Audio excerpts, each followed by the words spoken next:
Երևանում անցկացվեց Capital Markets Armenia համաժողովը, որի շրջանակում ընկերության փորձը ներկայացրեց Viva-ի գլխավոր տնօրեն Արմեն Ավետիսյանը ելույթ ունենալով Հայաստանի կապիտալի տեղական շուկայի զարգացման շրջանակում։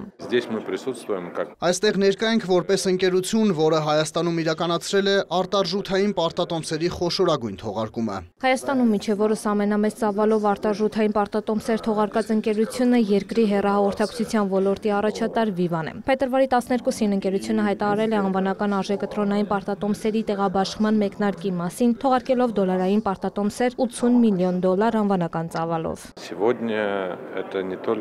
Այսօր դա ոչ միայն մեր բիզնեսը վարելու հաջողության գրավականն է, այլ նաև հաստատում է մեր նվիրվածությունը լիարժեք թափանցիկությանը, բիզնեսի կայունության ապահովմանը։ Բացի այդ, հույս ունենք, որ նման քայլը կոգեշնչի եւ կդրդի նաև տեղական շուկայի այլ ընկերությունների եւս դիմել այնպիսի արդյունավետ գործիքի, ինչպիսին կորպորատիվ պարտատոմսերի թողարկումն է։ Մենք անկեղծորեն երախտապարտ ենք նրանց, ովքեր հավատում են մեզ, ովքեր մասնակցել են, օգնել են, որ դա հնարավոր դառնա։ Վստահ ենք, որ բոլոր այն նպատակները, որ հետապնդում ենք պարտատոմսերի թողարկմամբ, կիրագործվեն եւ մենք հրաշալի բիզնես արդյունքներ ցույց կտանք։ Կապիտալի համաշխարհային շուկայում ապագայի ռազմավարություններ ու հեռանկարներ, կրիպտոարժույթներ, թվային ակտիվներ։ Այս հարցերն էին համաժողովի շրջանակում քննարկում տեղացի եւ արտերկրից ժամանած մասնագետները։ Համաժողովը կազմակերպվել է Սիբոնցի աջակցությամբ։ Ընկերության ներկայացուցիչ Աննա Վոլոդինան նշում է, համաժողովն արդեն 3-րդ անգամ է անցկացվում Հայաստանում։ Իսկ ինչու է ընկերությունն ընտրել հենց Viva-ին։